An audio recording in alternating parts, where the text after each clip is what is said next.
agenda akurura amaguru mu by'Imana, asigaye yibaza niba azanabigumamo. Ubwira Imana ngo ya simbivamo, ndahagurutse ndagarutse. Zamura ikiganza dusenga. Imana turagushimye Mwami wacu Yesu Kristo, waje mu isi kugira ngo utwereke uburyo dukwiriye gukorera Imana yacu. Uraza urakora ku manywa, urakora nijoro, urakora unaniwe, urakora ugasenga mu gicuku kandi wiri gukora umurimo. Turasenga ngo utwigishe ko twe dukunda kwiyorohereza, dukunda ndetse no kujya mu bindi, ariko turasenga ngo duhe uwo mutima, tumenye kugenda muri iyi si turi ibisonga byiza bishimwa nawe, dukora umurimo wawe tutagononwa, dukora umurimo wawe tudaseta amaguru, dukora umurimo wawe tudaseta ibirenge, dukora umurimo wawe tutanebwa, tuwukora tuwishimiye kandi tuwukora mu mbaraga. Reka imbaraga z'Umwuka Wera zitumanukireho. Waratubwiye ngo Umwuka Wera naza ngo tuzahabwa imbaraga. Muri iyi minsi turasenga Mana ngo uhembure umurimo wawe. Muri iyi minsi turasenga Mana ngo twambike imbaraga kugira ngo dushobore gusohoza umuhamagaro wacu waduhaye kuri ino si. Ubyumve, ubyiteho kandi utugirire neza, ubituyoboremo. Izina ryawe ryubahwe, ubwami bwawe buze, natwe ubwoko bwawe duhabwe umugisha. Ngo ni mu izina ryawe dusabye Mwami wacu Yesu Kristo. Amen. Amen. Ntabwo twiga tubitondetse mu buryo bw'ubwami bw'Imana. Nyamara urebye usubiye inyuma, nufata inyigisho za Yesu, hafi buri nyigisho yose yigishaga yagaruka kuri iryo jambo ubwami bw'Imana. Muraza no kubibona no mu nyigisho y'uyu munsi, usanga kenshi Yesu atangira kwigisha yatangiye avuga ngo mwihane kuko ubwami bw'Imana buri hafi. Njya mbibabwira, uwahinduye ubwami bw'Imana buri hafi nawe yabihinduye, nawe agomba kuvuga ngo mwihane kuko ubwami bw'Imana bwatugezeho. Ahandi akabwira abantu ati ubwami bw'Imana buri hagati muri bo. Na Yohana Umubatiza yatangiye yigisha avuga ngo mwihane kuko ubwami bw'Imana bwegereje, kuko ntabwo Yohana Umubatiza yazanye ubwami bw'Imana, bwazanywe na Yesu. Ariko iryo jambo batangiriyeho ni ngombwa yuko twese turyumva neza. Ririya jambo mwihane naryo twaryigishije nabi. Ubundi ubajije abakristo benshi ngo kwihana ni iki, bakubwira ngo ni ukuva mu byaha. Sibyo, ntabwo kwihana ari ukuva mu byaha. Iryo jambo ubwo nabwo twararipfobeje turigarura hasi. Kwihana ni uguhindura imyumvire yawe n'imitekerereze yawe n'imikorere yawe n'imibanire yawe, ukabishyira mu murongo w'ubwami bw'Imana. Kuko ubundi ku bw'akavukire tuvukira mu bwami bw'umwijima. Twese, n'uwavukiye mu rugo rwa pastori, n'uwavukiye mu rugo rw'umurokore, we yavutse ari mu mwijima, kuko ntabwo Imana ijya igira abuzukuru. Ushobora kuvukira mu mucyo ariko ukavuka uhumye utareba. Niyo mpamvu ndetse Yesu yigeze kwigisha aravuga ati, abafarisayo baramubaza ngo uravuga ko turi impumyi? Aravuga ati byari kuba byiza niba uriyo muhuma mu buryo bw'umubiri. Ati bwo wenda umuntu yari kubahumura. Kuko mu buryo bwa kavukire twese tuvuka iby'ubwami bw'Imana ntabyo tuzi. Tuvuka dutekereza nk'abisi, tukavuka dukora nk'abisi. Iyo rero Yesu avuga ngo mwihane kuko ubwami bw'Imana buri hafi, avuga ngo nimuhindukire, muhindure imitekerereze yanyu, muhindure imyumvire yanyu, muhindure imikorere yanyu, muhindure imibanire yanyu, muhindure imirebere yanyu. Haleluya. Kuko buriya itorero ryuzuyemo abakristo benshi batahinduye imyumvire. Niyo mpamvu tubona na burya bujagari bwose. Hari igihe mbona ibintu abantu bakora n'ubuherutse, reka wenda nivugire iby'abapasitori, ukabona nk'ibintu abapasitori bakoze. Bariya abantu bazi neza yuko turi mu bwami bw'Imana. Mbaho urugero rufatika. Twigeze kujya ahantu ni muri za 1996, nari nagiye kwivumbira ubutumwa hano kuko nari ndi mu rugendo, ariko ni hano mu Rwanda. Ndagenda njyayo ndicara, noneho abapasitori barwanira kuri altari hano. Umwe arimo kuyobora, undi araza amushakuza mikrofone aravuga ati twe tugomba kuvuga, tukabwira ibintu bishya tugiye gukora. Icyo bita kurwana. Noneho ndahagarara ndatekereza, aho nari nicaye. Ariko bariya abantu barwana baza aho barwanira. Bariya abantu barwana bigeze batekereza ko umwami dukorera. Petero yigeze gushaka kumurwanirira, afata inkota, kandi bari baje kumufata bashyizemo n'imbaraga. Aravuga ati Petero, ibyo ngibyo izo ntwaro si izacu, ntabwo twebwe turwana.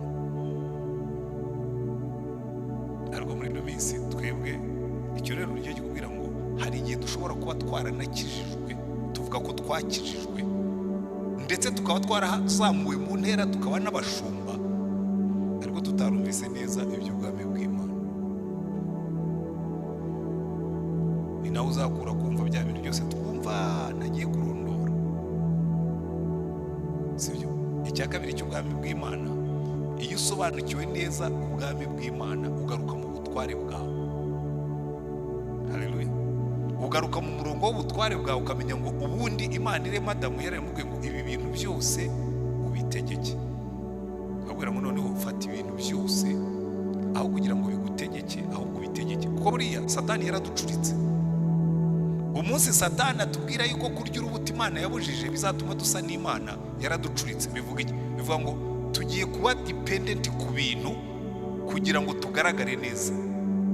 Niyo mpamvu uzumva abantu bakubwira ngo uyu muntu afite ikofi, ngo abantu baramukunda. Kwino uzakunda umuntu kubera yuko afite ikofi, ntabwo ari uzabukunda, uzabukunda ikofi ye. Nyamibwira abantu b'urubyiruko ngabwira nti nuba uri umuhungu ukabona umukobwa uhora ukubaza iby'ikofi, ushatse waba umwirinze. Umuntu ukubaza ikofi akakubaza na konte yawe ngo aragukunda, ariko ngo buriya ngo konte yawe ngo bihagaze biti. Ariko muri ino minsi ngo babaye incakura, ariko ibintu byo baba bambwira ngewe ntabwo mbizi neza. Basigaye bagenda bagashaka contact muri banki, kamwe ati wandebera konte ya Pacific uko ihagaze. Yamara kumenya konte ya Pacific uko ihagaze, gatangira akamwiyegereza, kamwe ati rwose niyo nasanga utagira n'imbabura ntabwo nareka kugukunda. Kandi ubwo yamaze kugukoraho ubushakashatsi arabizi ko hirya ku ikofi ibintu bimeze neza. Kandi ibyo mvuga byo birahari, ndabeshyera. Murabizi neza kundusha, nanjye ariko uyu mujyi mutuyemo. Ariko burya umunsi Satani aza niyo kintu yadushyize mu murongo wo gutegekwa n'ibintu aho gutegeka ibintu. Niyo mpamvu uzasanga dutinya abadayimoni aho kugira ngo twe tubategeke, bo baradutegeka. Niyo uzasanga dutegekwa n'ibintu, amafaranga akadukoresha aho kugira ngo tuyakoreshe. Niyo mpamvu uzasanga n'umubiri ugutegeka. Ubundi njyewe ntabwo ndi uyu mubiri, njyewe ntabwo ndi uyu mubiri, ntabwo ndi umubiri ufite umwuka, ndi umwuka utuye mu mubiri. Kuko umunsi bazababwira ngo Antoine yapfuye, uyu mubiri nzawubasigira, mujye mujyane Rusororo cyangwa mujyane kuwutwika, sinzi aho tuzaba tugeze, nabyo bizaza. Umubiri nzawubasigira mbe nagiye. Bikubwira ngo iyo bakubwiye ngo kanaka yapfuye cyangwa yitabye Imana, ngewe nkunda kwitaba Imana kuko nibyo wumva bivugitse neza. Kuko ngo umubiri usubira mu gitaka, umwuka akajya ku Mana yagutanze. Ntabwo uyu mubiri ari ugenda tuwusiga hano, sibyo? Ntabwo uyu mubiri wagombye kuntegeka, nagombye kuwutegeka mu izina rya Yesu. Nasubiranye ubutware bwanjye bwo gutegeka umubiri, ngategeka ibintu. Ibyo noneho reka tubihuze n'inyigisho yacu. Iyo batubwiye ngo atse impano yawe yake, reka tubihuze n'amagambo dukunze gusanga muri Bibiliya. Iki kintu cyo kwatsa impano, burya Bibiliya ikunze gukoresha umuriro mu buryo bwo kongera imbaraga. Amen. Reka mbahe ingero nk'eshatu, hanyuma noneho twinjire mu gice turi bw'igihe uyu munsi. Atse impano yawe yake, mu yandi magambo Imana ibirimo kukubwira ngo ongeramo umuriro, shyiramo akariro, gerageza kwihuta. Ejo twabonye abantu bahawe itarantu, kandi twabonye ko amatarantu ni ibyo byose twahawe tugomba gutegeka ibyo byose. Kuko Pawulo yandikiye Abakorinto arabwira ngo ni iki mufite mutahawe. Mu yandi magambo ibyo ufite byose ni impano. Abantu benshi no muri kino giseke birimo, harimo abatanze ibyifuzo mu nsengero, rwose menye impano yanjye nkabwira rwose abo bantu ntabwo yaruko agomba kuba ari abashyitsi cyangwa ari abakristo batari baje twigaga ibyo ngibyo. Buri kintu cyose ufite ni impano. Ahubwo ikibazo ugomba kwibaza ni ukwibaza ngo ariko ibi bintu mfite nabikoreshereza nte Imana? Inzu yanjye nayikoreshereza n'Imana, umubiri wanjye nawukoreshereza n'Imana, amafaranga yanjye nayakoreshereza n'Imana, ubwenge bwanjye nabukoreshereza n'Imana, ubwiza bwanjye nabukoreshereza n'Imana. Buri kintu cyose ufite ni impano y'Imana. Amen. Ariko ikintu cyiza cy'Imana buriya nuko abantu batabisobanukirwa, ariko uyu munsi turabyumva. Nta nubwo tubikoreshereza Imana, turabyikoreshereza kuko nitwe dufitemo inyungu. Hari abantu benshi nabibonye muri kino gihe cya covid, nigeze no kubivugaho. Abantu benshi bakavuga ngo twebwe rero ngo covid yaraje, ngo nta impamvu yo kuzasubira mu rusengero, ngo kubera yuko ngo corona nishira ngo abantu ntibazagaruka mu rusengero. Hari abantu benshi bazi ko kuza mu rusengero ari favor, baba barimo kugirira neza Imana. Hari n'abandi bibeshye yuko baje mu rusengero baba bagirira neza pastori. Hari abandi bibeshye yuko iyo atuye amaturo aba ahaye Imana umusanzu. Hari n'abandi bibeshye yuko iyo batuye amaturo baba bafashije pastori. Bawe rero ko muri bibeshye. Jewe ntabwo ntanga icyacumi kubera pastori, kuko ndiwe. Ntanga icyacumi kuko Imana yabitegetse, ariko akaba yarongeyeho yuko mfitemo inyungu. Turaza kubibona uyu munsi. Iyo nkora umurimo w'Imana nta nubwo no kugira ngo Imana inyishimire, yanyishimiye ntaranayikorera kuko yankunze ngira umunyabyaha, ahubwo nkorera Imana kuko nasobanukiwe yuko ibyo mfite byose ni Imana. Ntushobora kubika umwenda ku Mana, Imana ntushobora kuyishyira mu mwenda. Ubu ngubu nshobora gufata amafaranga nkayamuha, hanyuma wenda ntanyishyure, sibyo? Iteka ryose igihe azaba akirimo andi mayo mafaranga, nayo yampa yose azaba arimo kunyishyura, sibyo? Reka wenda baho urugero rubafasha kubyumva. Umwaka ushize muri iriya tegeko ry'imisoro y'ubutaka, ngewe rero nkunda gusoma. Bamaze gushyiraho itegeko ndihuta ndadekarara ndasoma, hanyuma baravuga ati abantu mwese mwasoze mukurikije iri tegeko, ubwo hari amafaranga mwabitsemo leta, sibyo? Uyu mwaka ngiye kudekarara, ndadekarara ndangije mbona banditseho ngo uyu musoro warishyuwe. Kubera iki? Hari amafaranga yanjye bandimo. Niyo Imana utanze ikintu avuga ngo ntacyo umpaye, kuko n'ubundi ibyo umpaye ni ibyanjye unshubije. Ntabwo ushobora kubikamo Imana umwenda. Icyo wakora cyose iravuga ati ubundi ko icyo wampaye n'iki se njyewe wabiguhaye. Niyo mpamvu Pawulo yavuze ngo ni iki mufite mutahawe, ngo none se niba ari ibyo mwahawe kuki mubyirata? Ibyo rero ndagira ngo icyo twaragisobanukiwe. Reka noneho turebe urugero atse impano yawe. Iki kintu cy'umuriro Pawulo yandikiye Abaroma arababwira ngo mutange imibiri yanyu ibi bitambo bizima byera bishimwa n'Imana. Ibitambo babishyiraga hehe? Ku gicaniro, ku muriro. None bakakubwira ngo igitambo, ubundi twebwe ntabwo bavuga hariya. Iyo bavuze ngo hungiza impano yawe yake, ntabwo bavuga ngo atse impano yawe. Ntabwo impano tuyatsa, n'umuriro si twe tuwucana, umuriro urahari. Icyo Imana igusaba ni iki? Shyira igitambo ku gicaniro. Ikintu gishimishije no guhindukira akaba ari wowe watsa, akaba ari wowe uhungiza. Washyize igitambo ku gicaniro, none ugiye guhungiza kugira ngo umuriro wake cyane, kuko ufitemo responsibility. Na Yesu atangira kwigisha, Yohana Umubatiza yaravuze ngo jyewe ndimo ndababatirisha amazi, ariko uyu nguyu we uje azababatirisha umwuka n'umuriro. Bivuga ngo muzava mu bukonje mususuruke.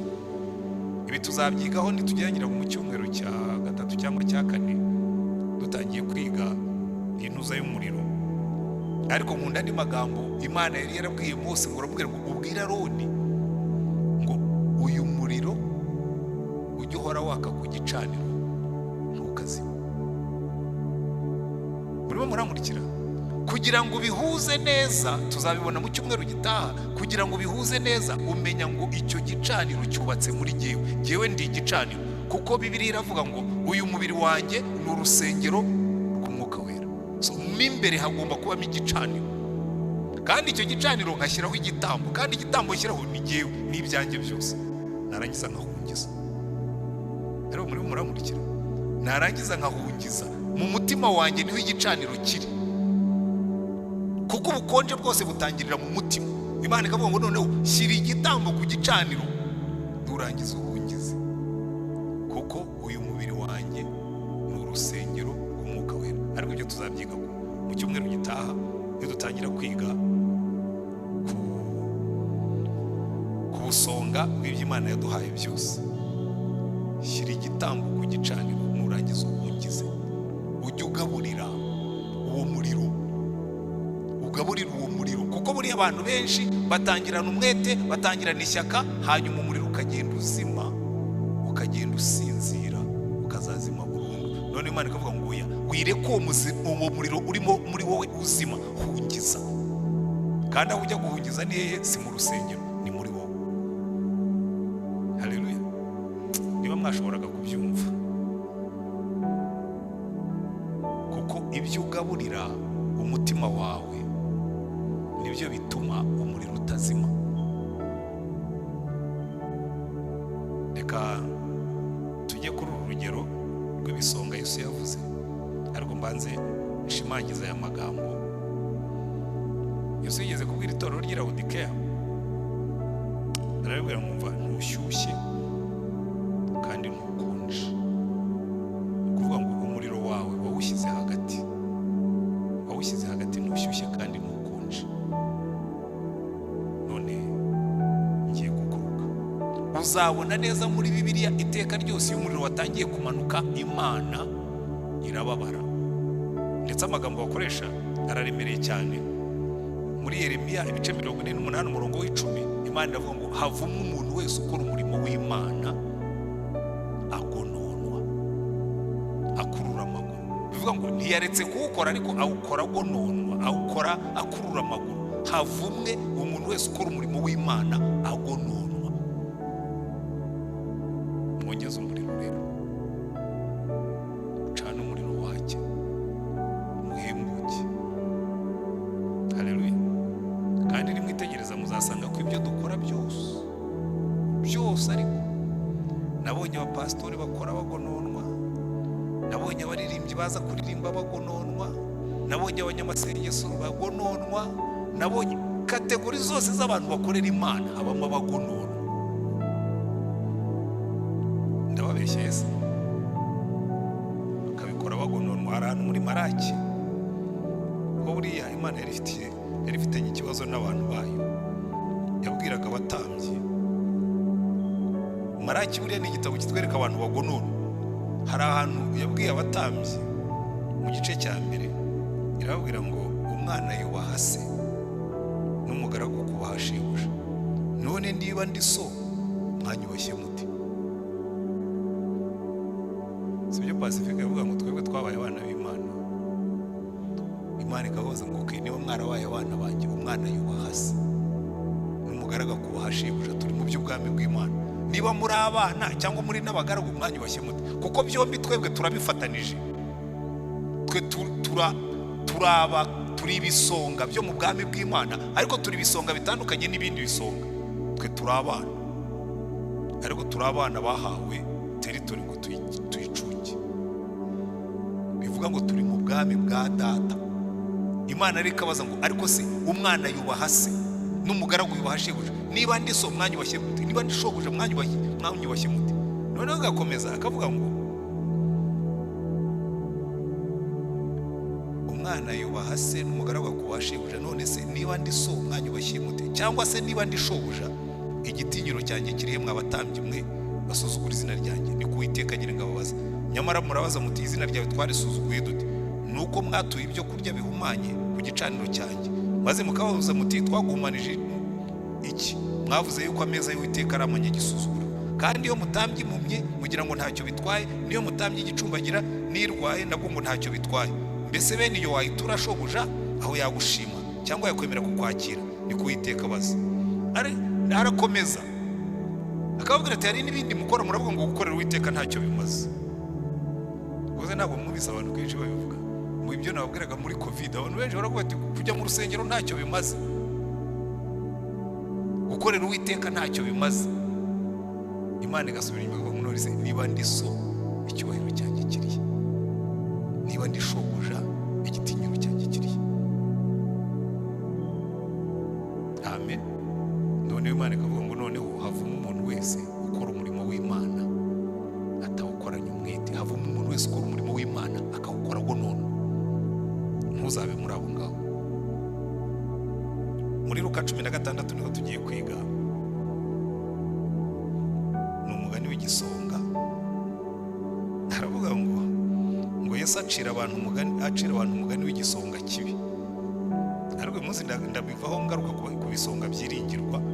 Ariko burya kugira ngo umenye ibyiza n'ibibi, kera twiga ibintu byo kwandika baratubwiraga ngo niba ushaka kugaragaza ikintu ko ari cyiza ujye ukigereranya n'ikibi, kandi nushaka kukigaragaza ikintu ko ari kibi ujye ukibangikanya n'icyiza. Sibyo? Wenda mbaye nk'urugero, ushobora kuvuga ngo ushaka kwerekana ko umuntu akora nabi koko, ukavuga ngo uru ni urugero rwiza rw'imikorere mibi. Sibyo? Uru ni urugero rwiza rw'imikorere mibi. Icyo gihe biba bikubwira ngo rwose urahejeje, ni urugero rwiza rw'imikorere mibi. Mbese umuntu ashatse umuntu ukora nabi yagutangaho icyitegererezo. Uru ni urugero rwiza rw'imikorere mibi. Iyo nicyo bita contrast nyine ihejeje. Iyo ushaka kumenya igisonga cyiza, na Yesu yakundaga kubikora, yajya kwigisha ku kintu cyiza agahera ku kibi. Arabwira ngo hariho umutunzi wari ufite igisonga cye, bakimuregaho gucyaha ibintu bye. Mwageze Luka 16. Hari umutunzi wari ufite igisonga cye, bakimuregaho gucyaha ibintu bye. Aragihamagara arakibwira ati ibyo nkumvaho ni ibiki? Umurikira ibyo nakubikije, kuko utagikwiriye kuba igisonga cyanjye. Ahangaha twese tuzahahagarara, kuko buri muntu wese azimurikira imitwaro ye. Hari umunsi twese sans exception ntawe uvuyemo tuzahagarara imbere y'intebe y'urubanza dusobanure ibyo twabikijwe byose, kandi ngo abahawe byinshi bazabazwa byinshi.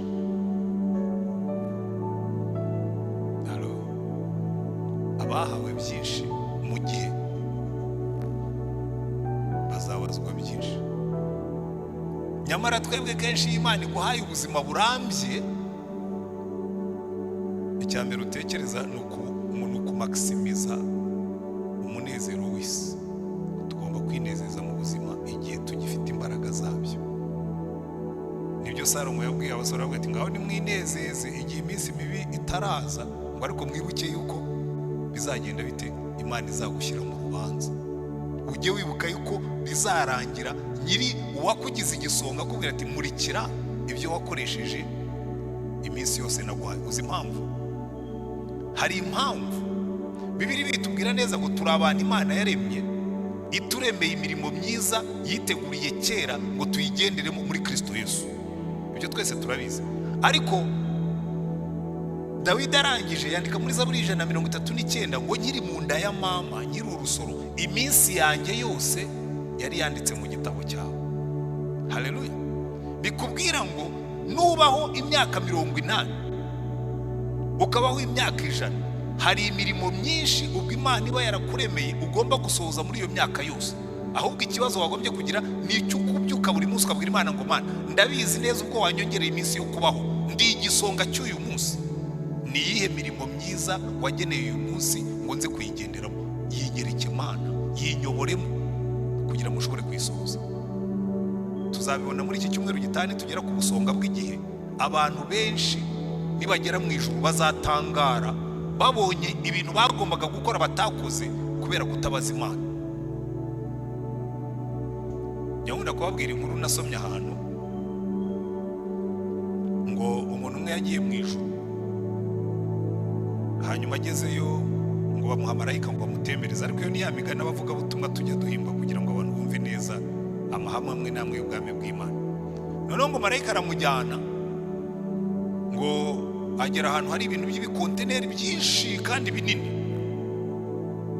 Aravuga ati se biriya bikonteneri bibamo iki? Aravuga ati biriya bikonteneri ati birimo imigisha ijyana n'ubuzima bwa buri muntu. Iyo umuntu yakoze umurimo w'Imana akawusohoza, hari imigisha ijyana n'uko wakoze umurimo w'Imana. Muzitegereza ibintu byose Imana idusaba bifite imigisha ijyana nabyo. Mwambwiye ngo amen ariko kuko niko bimeze. Petero yigeze kubaza Yesu, aramubwira ati ko twasize amasambu yacu n'amazu yacu n'abagore bacu n'abana tukaza kugukurikira. Aramubwira ngo Petero, nta gitambo na kimwe washyize ku gicaniro kidafite inyungu mu bwami bw'Imana. Aramubwira ngo muzahabwa ibingana n'ibyo inshuro 100 ugireho n'ubugingo bw'iteka. Haleluya. Umugabo rero aramubwira ati nuko bimeze, ati jewe ndahamye. Marayika aramubwira ati ariko mubwire ubyitondemo ntujye gusura konteneri. Nicyo kintu nabonye cyonyine mu ijuru gitera abantu agahinda kandi bamaze kwinjira, kuko baragenda bagasanga ntibakoresheje imigisha yose bagombaga gukoresha, kuko ntibasohoje iby'Imana yasabaga byose. Aramubwira ati ahubwo nuko utanze rero jewe nkiri ku isi nakoreye Imana ndaheza, nicyo gitumye ndi na hano. Nuko Yesu yancunguye ariko narangiza nkanamukorera. Aramubwira ati sawa, ati mbwira gusa wagasanduka kanjye karijye kureba. Aramubwira ati genda urebe muri arufabe y'igihugu cyawe, urebe umwaka wavutsemo, nurangiza usubire muri arufabe y'izina ryawe, nawe uraza kwibona, uhere ku gihugu wakomotsemo. Aragenda agiye arareba, arashaka, ariko ngo agezeyo ngo abona imigisha nta nubwo yagejeje mu cya kabiri, asohoka ababaye. Marayika aramubwira ati ariko nakubwiye mu baremwe bose babaye ku isi uwayimazemo n'umwe wenyine ni uwabacunguye. Kuko we yagendaga avuga ngo data ni ubushake bwawe ariko bwonyine bukoreka. Niyo byamubangamiraga yakoraga ubushake bwa data wa twese. Ni bandi muri twebwe baryo turiyorohereza. Natwe rero tugeze muri iyi myaka ko rwose twishakira impamvu tukiyorohereza, tukagabanya. Ariko reka nkubwire, wakwiyorohereza utakwiyorohereza ntabwo uzapfa mbere y'umunsi wawe, nta nubwo uzapfa nyuma yawe. Nushaka gukorera Imana utagonoma. Abantu iyo bageze muri imyaka barakubwira ngo ujye witonda, ngo bya bindi byawe byo kwiyiriza ngo no gukesha ngo ushobora kurwara sirimenaje ijyayo. N'ubundi iyo ugeze kuri imyaka ibitotsi biba byarabaye bike, ushatse wajya ukesha, cyane cyane iyo wirijeho ukanguka kare. Ndabeshyara ntabwo mwabibonye. Hari imyaka twagenewe n'imirimo twagenewe tugomba kurangiza muri icyo gihe. Noneho muri ino minsi ho twagize n'ingorane, haje inyigisho z'ubuntu. Ahubwo atari ko buriya agakiza ni ubuntu, kandi nibyo agakiza ni ubuntu. Ariko icyo agakiza gakora ni iki? Agakiza karakubwira ngo hindukira uve mu rubanza rw'ibyaha ugaruke mu busonga bwawe, noneho ukorera Imana utagononwa. Ujye ukorera Imana unezerewe kuko uri umwana w'Imana. Kandi ikindi gihe kinezeza nuko ibyo dukora byose tuba turimo kubaka ubwami bwacu. Yesu naza tuzimana nawe. Niba ngiye bazanshinga umurenge, niba bazanshinga akagari, niba bazanshinga intara, niba usinzi icyo bazanshinga, ariko tuzimana na Kristo. Hari abantu bazi ko tuzaba turi aho ngaho gusa turirimba, ntabwo tuzahinduka korari. Ni ubwami bwa Kristo natwe. None bakabwira ngo we shyiramo umurego. Muranabyibuka neza, Yohana yarabyanditse mu gitabo cy'ibyahishuwe ngo nuko mbona iyi ntebe nini bayiteye, ngo mbona niyicayeho, ngo bazana igitabo, ngo igitabo kirabumburwa, ngo aricyo gitabo cy'ubugingo, ngo abo basanze batanditse muri icyo gitabo bashyira mu nyanja yaka umuriro, hamwe na Satani na wa muhanuzi w'ibinyoma n'urupfu n'ikuzimu n'abanyabyaha bose. Cyakora ko ngakwiye mwavuze ndababara kunze ko harimo n'inshuti zanjye zizajyayo. Wenda harimo nawe nzabona muri mwebwe narindagiye mwaragiye, ariko murambe basaba muzambabarire ntihazagire umuntu wiremera nzabona agiyeyo. Mwese mwakira agakiza ariko mwiyandikije mu gitabo cy'ubugingo, nzabasanye tuzahurireyo twese duhari. Niba bavuga bati abanyaremera muhaguruke, ubundi turahagurutse nk'uko ubundi tujya duhagurukanye. Ariko kubona ufite itorero ryiza mu mubiri wazagera mu ijuru ugasanga ntiryari rihari, ugasanga abantu batanze amafaranga yabo twubaka urusengero nk'uru, batanga amafaranga yabo dushyiramo parafo, batanga amafaranga yabo tugura ibyuma, batanga amafaranga yabo noneho dusigaye dufasha n'abahandi, hanyuma bagera mu ijuru bakavuga ati yo igitabo kirimo ibyo mwakoze kibumburwa babanje kubumbura igitabo cy'ubugingo. Kuko muzitegereze, barabanza bakabumbura igitabo cy'ubugingo, hanyuma batanditsemo ubusa mu nyanja yaka umurimo, ngo noneho barangije ngo n'ibindi bitabo birabumburwa ari byo bitabo by'imirimo, ngo noneho buri muntu wese ahembwa bakurikije ibyo yakoze. Haleluya. Aho ngaho noneho hazamo n'akandi kaniwanse, ahembwa bakurikije ibyo yakoze akoranye umwete cyangwa agonona. Bamwe bazagerayo, ariko mu gihe cyo guhemba bamubwira ati urabizi wowe wakora kugononwa, nubwo wari ukijijwe waragononwaga, wajyaga gusenga ugononwa, bajya guturuka ugononwa, bajya gukora umurimo ukabugononwa, bajya gukora ugononwa. Mwongeremo akariro, mwatsi impano yanyu, dukorera Imana nta kugonona. Mwambwiye ngo amen. Ariko ngiye ndumva ndi excited, kuko nubwo nshaje numva nshaka kuzasaza, ntabwo nzasaza nk'inguruje, nzasaza ahubwo nongera imbaraga, kuko niko Bibiliya itubwira ngo ntabwo twebwe tuzasaza nk'uko macupa asaza, ntabwo tuzasaza nk'ibintu byose bisaza, ngo no mu busaza bwabo bazagira amakakama n'itoto, ngo bazakomeza kwera imbuto kuko batewe mu bikari by'Uwiteka. Mwambwiye ngo amen. Ariko haleluya. Cyangwa kuko ndagakunda nkumva nshaka gusaza mfite amakakama n'itoto, wenda nkajya mbwiriza rimwe simbwirize nk'ubu nihariye icyumweru cyose, bakajya bampa nibura umunsi umwe gusa, bakaba bati muzehe urabizi urashaje uzaze utwigisha umunsi. Ubwo ndavuga nk'igihe nzaba mfite nk'imyaka nka 90 nshigaye mvuga gutyo.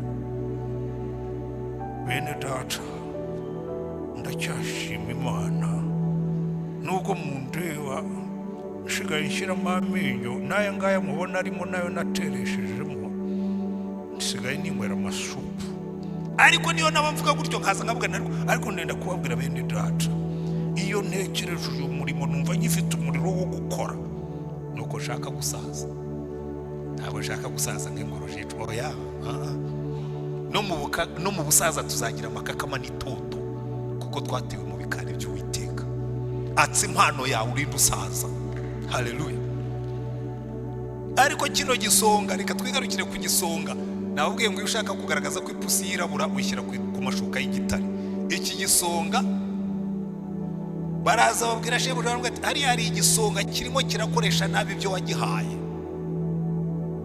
Ngo araza arakibwira ati wa gisonga cyanjye we, ko nakugiriye icyizere, ibyo nakubikije wabimbarurira. Abantu benshi bari muri iyi kategori.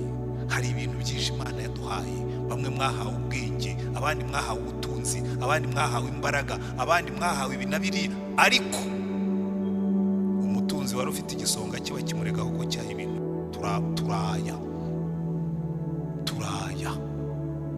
Imana yaguhaye imbaraga, aho kugira ngo zigutere umwete wo gukorera Imana ujya kuzikoresha mu byaha. Imana yaguhaye ubwiza, aho kugira ngo ubukoreshe ukorera Imana ujya kubukoresha ibyaha. Imana yaguhaye ubutunzi, aho kugira ngo ujye kubukoreshereza Imana n'abantu bayo ubwiciraho wenyine.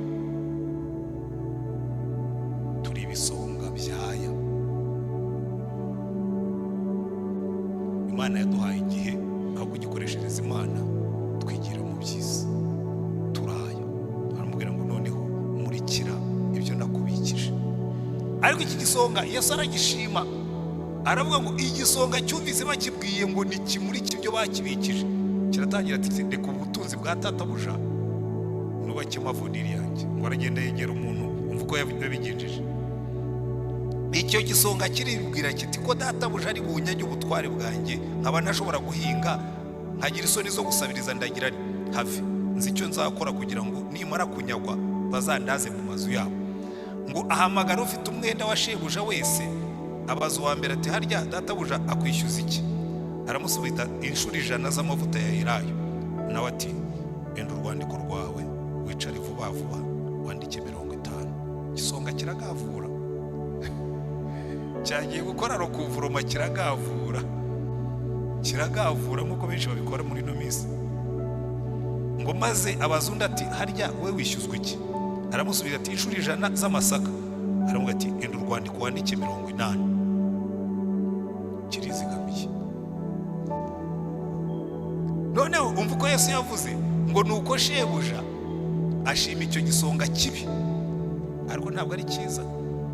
Ashima icyo gisonga kibi kuko cyakoze iby'ubwenge, kuko abana b'iyi si ari abanyabwenge kubika ingoma yabo kuruta abana b'umucyo. Abana b'isi ni abanyabwenge ku by'ingoma yabo kurusha abana b'umucyo. Abana b'isi bumva ibyo bazi gukora. Abana b'isi bazi kugavura bakiyubakira amazu, sibyo? Muratuderanje mu muceceke hejuru.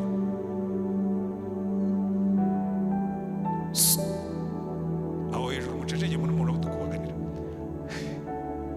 Abakozi barimo gukora hariya mu byihangane. So abana b'isi mu byabo okaziyo yose wabonye batekereza ejo habo, nubwo nabwo ari ugutekereza nabi kuko batekereza hafi. Ariko Yesu yaravuze ngo abana b'isi mu byabo, mu by'ingoma yabo barusha ubwenge abana b'ubwami bw'ijuru. Kubera iki? Kuko bo barabanza bakareba bakavuga ati okay, ibi bintu reka nezeze databuja. Buriya hari abantu bazi gushyeshya bashebuja, bagatarama mu masaro, bagatwara amagifuti, bakamenya n'igihe abana bavukiye, bakamenya guhamagara bashebuja, bakamenya uko bitwara kuri bashebuja. Ni cyane bene abo ngabo rero bagera kuri. Kera twiga kuri universite twajyaga tuvuga ngo abanyabwenge ngo sibo babona imyanya, ngo babona imyanya n'abazi kwicara mu masaro. Ariko naje gusanga ari byo, kubera ko abantu bazi guhakwa kuri bashebuja akavuga ati henga nteganye, ngomba kumenya guhakwa kuri databuja. Bakoresha iby'isi byabo ngo banezeze bashebuja, sibyo? Ikindi bakoresha iby'isi ngo biteganirize iby'ejo hazaza. Ariko impamvu Yesu yakoresheje iki kigereranyo cy'iki gisonga kibi, ni nkaho yababwiye atumva nimutekereze ko iki gisonga kibi cyari kizi gukoresha ibyo shebuja yagihaye kugira ngo kiteganyirije iby'ejo hazaza. None mwebwe muricaye ntabwo mubikora. Ngo abana b'isi mu byabo barusha abana b'ijuru ubwenge. Noneho arangije akuramo igisobanuro mukomeze tugende umurongo wa 9 ngo ndababwira ngo ubutunzi bubi mu bushakisha inshuti kugira ngo nibushira bazabakire mu buturo bw'iteka. Ntabwo ari inshuti zigize zo kwisi. Unezeze Imana ukoresheje ibyo yaguhaye byose kugira ngo izakwakire mu buturo bw'iteka. Noneho akabisobanura neza, ukiranuka mu cyoroheje cyane abakiranutse no mu gikomeye, kandi ukiranirwa mu cyoroheje cyane abakiraniwe no mu gikomeye. Niba mutakiranutse mubikijwe ubutunzi bubi, niba mutarakiranutse mubikijwe ubutunzi bubi, ninde uzababitsa ubutunzi bw'ukuri? Buriya ahangaha niho nyambwira abantu mwabwira ni burya icyacumi ntabwo Imana igikeneye, ni ikizamini. Kuvuga ngo se uyu muntu ashobora gukiranuka muri ubu butunzi bubi, none se niba udakiranuka mu byo naguhaye nakwizerana? Ikizamini kandi benshi baragitsindwa. Kwirinda ugakiranuka ntabwo Imana ibikeneye, ni ikizamini. Ikamenya ngo se uyu muntu udashobora kwifata namuzamura nte mu by'umwuka, n'ibyo namubikije bidafite umumaro atarabikiranutseho. Ngaho noneho nimubuze mwumve, ibyo twahawe ubusonga byose bitubera ikizamini. Reka mbere ku byo twabonye nibura 4. Icya mbere ni ubusonga bw'umubiri wanjye. Birakubwira ngo niba udashobora gucunga umubiri wawe, wa mubiri ufite ubwiza wo mu ijuru ntabwo uzawuhabwa. kuko ntiwashoboye gukiranuka muri bikeya, ntabwo uzaragwa byinshi. Bihera no ku butunzi. Niba utarashoboye gukiranuka muri ibyo bikeya, Imana yavuga rero se ubundi uyu nguyu niyo nakomeza nkamuha umutungo ntacyo azamarira. N'ibindi byose ni impano z'umwuka, erega nazo niko bikora.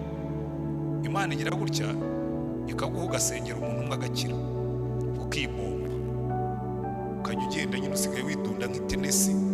Tubwo mu ndi wagiwe naciye ibintu, aho ngiye hose ndasenga abantu bagakira. Impano yawe ikagwingirira aho ngaho, kugira ati nimuha izirenzeho azangirika. Niyo mpamvu buri kintu cyose twabikijwe, Imana iratubwira ngo ujye ugicunga nk'igisonga, nibwo uzagenda wongererwa ugahabwa byinshi. Imana iguha kubwiriza ahantu hamwe ikakongerera imbaraga, kugira ngo yabwirije hariya, ndabona arimo kubikora neza, ikakongerera, ndabona afite umwete wo kubikora. Ariko iyo utangiye kubikuramo umwirato mwinshi, biravuga ngo mumugabanirize kugira ngo tutazamuhomba. Niyo mpamvu uzitegereze, iyo ugeze mu myaka, nzi abantu benshi twatangiranye, aho mbona ajyaga ndeba rwose nkabona ari ibyitegererezo, aho ariko bagiye hehe? Asiye ntabuze abantu twajyaga bagiye hehe? Kandi bamwe baracyahari, bari bahari muri za 70 na za 80 abantu twabonaga rwose tuvuga bati bariye nibo bantu b'ibyitegererezo. Ubu muri kino gihe ugashaka uriya muntu yagiye hehe? Uzi uko byagenze? Imana yatangiye kumuha umugisha, ahita amararamo, arasinzira neza, asigara inyuma, kuko ntabwo Imana izakongerera utarimo kugenda. Atsi impano yawe, kuko n'ejo twarabibonye avuga ngo abafite bazahabwa. Iyo watangiye kwatsa impano yawe, Imana ikongereramo inkwi. Iyo watangiye kugenda, Imana ikongereramo umuyaga, kagusunika kote, ndabona agenda, reka tumwongerere imbaraga. Abantu bamwe muri kino giseke bashyizemo barashaka kuzura umwuka, reka nongere mbabaze ngo mukoreshe iki? Ntuzigera wuzura umwuka ntacyo ugiye kuwukoresha. Oya, ntabwo ariko Imana ikora. Niba muririmba, mushyire mu mwete. Nutangira gushyira mu mwete, Imana izakongerera imbaraga. Reka burya mbabwire, kwiyiriza nicyo bimara. Hari igihe wiyiriza nk'ubu uri bwigishe nimugoroba, kumva kabisa inzara hano n'amaguru yayatema, kumva urimo urahuhwa n'umuyaga. Ariko wamara gufata microphone ukumva imbaraga ubwo ntuzi aho zivuye, kuko Imana iravuga ngo nabibonye, ubwo ugiye kunkorera akamwongereremo imbaraga. Haleluya. Muzabigerageze murebe. Iteka ryose nugera ahantu ukumva intege zawe zagabanutse, wenda wari ugiye kujya gusenga ukumva byanze, aho kugira ngo uryame uzahaguruke watse impano yawe, nujya gusenga uzayoberwaho imbaraga zivuye, ubone byakunze. Ariko abantu benshi Satani arababyinirira, ihorere mwana wanjye wisinzirire, ihorere mwana wanjye urananiwe, ihorere mwana wanjye uzajya ejo, ihorere mwana, akakubyinirira. Umuntu yakubwira atari kuri hehe, uti nzaza ejo. Kwisha za mbaraga bari kubona ntazo uri bubone. Niko bigenda, muzabyitegereza. Yesu araduha isezerano aduha ngo nukiranuka mu by'isi ukabikoresha uko Imana ishaka, uzaragwa byinshi. Hariya ku murongo wa 10 aravuga ngo ukiranuka mu cyoroheje cyane. Erega ugereranije ubutunzi bw'isi ukabugereranya n'ubutunzi bw'ijuru, ibi ngibi rwose murabizi. Hari umuntu ngo yari yaramaze ubuzima bwe bwose ariko akorera Imana, ariko akunda n'iby'isi. Hanyuma apfuye aravuga ati zahabu naruhiye sinzisiga hano ku isi. Ngo yari afite marayika uza kumuherekeza akamwesikotinga mu ijuru, araza aramubwira ati narinje ngo tugende. Asanga afite igikarito kingana, sinzi uko cyanganaga. Aramubwira ati ariko n'iki sigisiga? Aramubwira ati ubundi urugendo tugiyemo ko ari voyage sans bagage, ni urugendo rutagira imizigo. Uyu muzigo w'ujuti atumva rero ati ibi bintu byaranduhije hano ku isi, ati nabirariye amajoro byaramvunye sinshobora kubisiga. Marayika aramubwira ati yewe ndi umugaragu wawe, sana mbigutwaze tugende. marayika arabiteruye n'igisanduka, baragiye bageze mu ijuru. Rero hari aho udaca ufite ibijegera, ahubwo wa mugabo bibuzanye n'ibiki. Atumva ati ni ibyanduhije ku isi, ibi bintu narabivunikiye, narabiruhiye, byarangoye, ntabwo nari kubisiga hariya ku isi. Bati fungura turebe. Bafunguye basanga huzuyemo amazahabu. Noneho ngo marayika aramubwira ati ibi ni byo uzanye mu ijuru. Ati ibi ni ibitaka dutindisha imihanda ya hano. Ati kandi iyi ngiyi ni mauvaise qualité. Iyi ni mauvaise qualité, nta nubwo twayikoresha imihanda ya hano. Ibi ni mauvaise qualité, ntabwo ari ibyaha ibi ngibi. Noneho umugabo warabiri baramubwira ati n'ukuntu byamvuye, ngaho namwe nimushyire mu gaciro mu byumve. Uzi bya bindi byinshi bikuvuna ntukorera Imana, byose ubisiga hano. Abadamu babona umwanya wo kwicara muri salo, ariko burya muri hangana umuntu akagenda akicara muri salo, bakamudoda umutwe amasaha 8, bakaboha twa tuntu mujya muboha, bakatuboha nk'amasaha 8 yicaye, barangiza bakagafunga agasohoka asa neza. Hanyuma hacaho ukwezi kumwe ati mushakira umuntu wo kubihambura.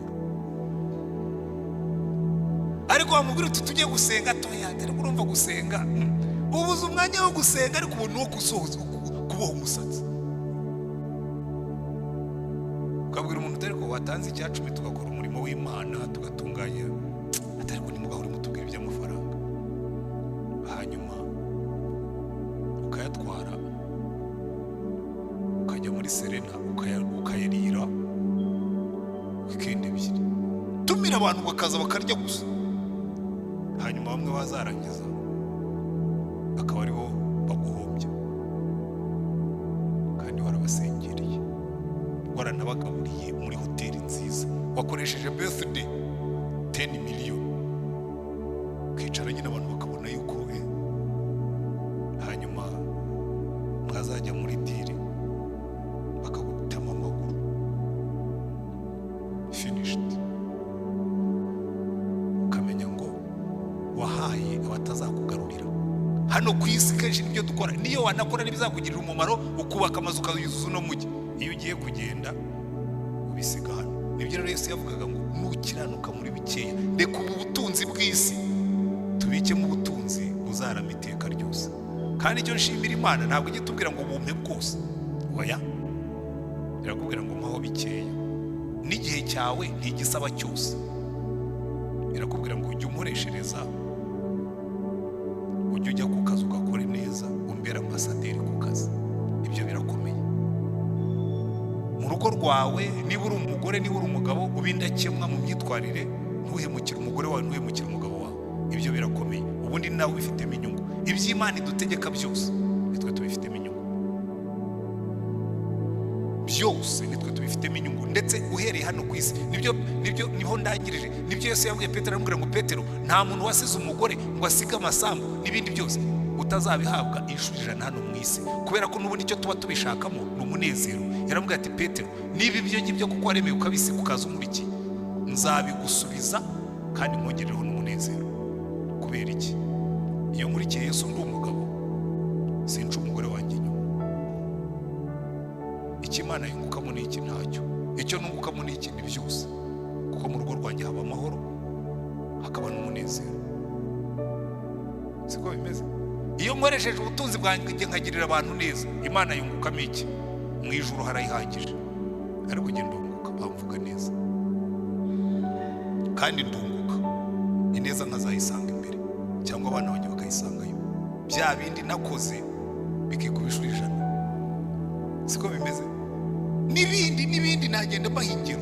Biri icyo Yesu yavuze, rero ngo nimukoreshe ubu butunzi bubi kugira ngo mwirongere inshuti nyinshi no mu bwambi bw'ijuru. Ati impano yawe kuba igisonga cyiza, kuko bifitemo inyungu. Imana ibahe umugisha. Tugiye gusenga Imana, ariko buri muntu wese yitekerezeho. Uri igisonga cyiza cy'iby'Imana yaguhaye byose, kandi agira ngo mwibuke yuko iyo tuvuze iby'Imana yaguhaye byose, guhera ku mubiri wawe n'ubwenge bwawe n'ubutunzi bwawe n'umuryango wawe, byose biri mu mpano z'Imana.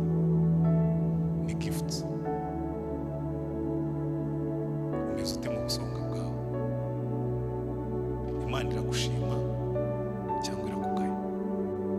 Niba urimo kuri uyu mugoroba wumva ugutumva rero Mana umbabarire ko nabaye mu bisonga by'indangare, umbabarire ko nabaye mu bisonga byayo, usaba Imana imbabazi wibwire ngo Mana guhera uyu munsi ngiye kugukorera ntagononwa, ngiye kugukorera nshyizemo imbaraga. Biba mu gitondo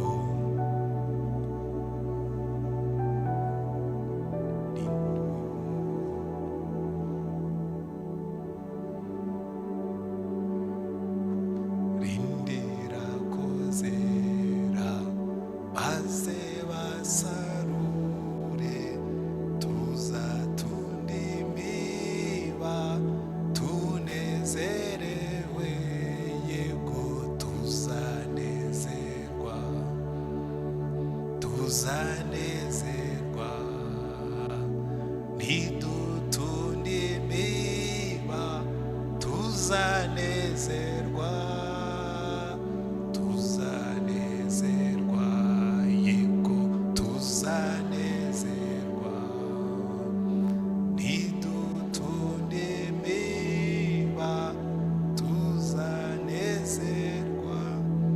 Ubibe mu gitondo, ubibe izuba riva, ubibe imvura igwa, tuzatunda imiba kandi tuzanezerwa. Niba wumvise Imana ivugana nawe ko yari wo munsi wawe wo guhindura uko wabonaga ubwami bw'Imana n'umurimo w'Imana n'uko dukorera Imana, ukaba wumva bivuye ku mutima ku ndiba y'umutima, zamura ikiganza ubwira Imana ngo Mana today count me in, umbariremo nanjye ndaje kandi ndahagurutse. Uwari waracogoye wese agenda akurura amaguru mu by'Imana asigaye yibaza niba azanakubigumamo, ubwira Imana ngo ya simbivamo ndahagurutse ndagarutse. Zamura ikiganza dusenge. Imana turagushimye Mwami wacu Yesu Kristo, waje mu isi kugira ngo twereke uburyo dukwiriye gukorera Imana yacu. Uraza urakora ku manywa, urakora nijoro, urakora unaniwe, urakora ugasenga mu gicuku kandi wiri gukora umurimo. Turasenga ngo twigishe ko twe dukunda kwiyorohereza, dukunda ndetse no kujya mu bindi, ariko turasenga ngo duhe uwo mutima, tumenye kugenda muri iyi si turi ibisonga byiza bishimwa nawe, dukora umurimo wawe tutagononwa, dukora umurimo wawe tudaseta amaguru, dukora umurimo wawe tudaseta ibirenge, dukora umurimo wawe tutanebwa, tuwukora tuwishimiye kandi tuwukora mu mbaraga. Reka imbaraga z'umwuka wera zitumanukireho. Waratubwiye ngo umwuka wera naza ngo tuzahabwa imbaraga. Muri iyi minsi turasenga Mana ngo uhembure umurimo wawe, muri iyi minsi turasenga Mana ngo twambike imbaraga kugira ngo dushobore gusohoza umuhamagaro wacu waduhaye kuri ino si. Ubyumve, ubyiteho kandi utugirire neza, ubituyoboremo. Izina ryawe ryubahwe, ubwami bwawe buze, natwe ubwoko bwawe duhabwe umugisha. Ngo ni mu izina ryawe dusabye Umwami wacu Yesu Kristo.